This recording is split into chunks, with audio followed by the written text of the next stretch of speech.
Have you ever just completely frozen up when trying to speak a new language? Yeah, we've all been there. Well, welcome to today's explainer, because this is exactly what you need to break through that barrier.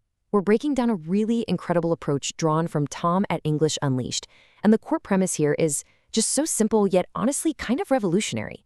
It's the idea that you can build serious speaking confidence, not through those stressful, tedious grammar drills, but literally just by talking about your everyday hobbies. So let's jump right in. So here's our roadmap for today's explainer. 1. Why hobbies build confidence. 2. The shadowing technique. 3. Afternoon hobby habits. 4. Evening relaxation and reflection. And finally, number 5, your turn to speak. All right, section 1. Why hobbies build confidence. Think about this for a second. What do you like to do in your free time? It's such a common, low-stakes question, right?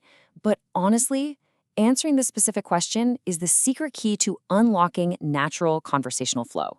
Whenever you meet someone new, this is usually the very first thing they ask. And because you already know exactly what makes you happy, the answer is already sitting right there in your head, just waiting to come out.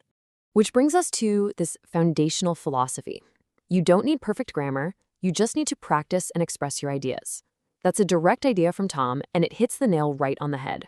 The ultimate goal of real communication is expression. It's not flawless perfection. Once you drop that massive, heavy burden of trying to be absolutely perfect all the time, you actually open the door to real, authentic communication. So why exactly does this work? Like, why do hobbies stop that agonizing mental translation process we all get stuck in? Well, first off, it's familiar subject matter. You need absolutely zero special knowledge or complex jargon to talk about the stuff you love. You're just relying on simple, everyday vocabulary. But most importantly, it focuses on your personal enjoyment and relaxation. By talking about things that actually make you feel good, reading a book, watching movies, going for a walk, your brain stops overanalyzing everything and your mouth just naturally starts to speak. It's like flipping a switch. Moving right along to section 2, the shadowing technique. Now, you might be wondering, what exactly is shadowing? Basically, shadowing is the practice of listening to a native speaker, pausing the audio, and then repeating the sentence slowly to build up your rhythm, tone, and confidence. It's a real game changer because it totally empowers you to practice the simple English you already know, but entirely without the intense pressure or, the anxiety of having a live audience staring back at you. Here is exactly how you do the shadowing process, step by step. Step 1, listen to a short sentence. Step 2, pause the audio. Step 3, repeat that sentence slowly. And step 4, actively try to copy the rhythm and tone of the speaker. It is incredibly straightforward. By taking it word by word, just one real sentence at a time, you're literally wiring your brain for lasting fluency, and you're doing it without getting overwhelmed. Next up, section 3, afternoon hobby habits. 15. I want you to really lock that number into your head, because you only need 10 to 15 minutes of free time, say right after lunch, to make some seriously significant progress with your English practice. You absolutely do not need to block out some daunting 3-hour study session to see real results. During those 15 minutes, you can easily blend shadowing right into whatever afternoon activities you're already doing. This could be reading a few pages of a book, watching some educational videos, or even just listening to a podcast while taking a short walk for some fresh air. Just imagine, say, watching a YouTube tutorial on something you love, pausing the video when you hear a useful phrase, and then just repeating it out loud. You're seamlessly integrating language practice right into the daily routine you already have.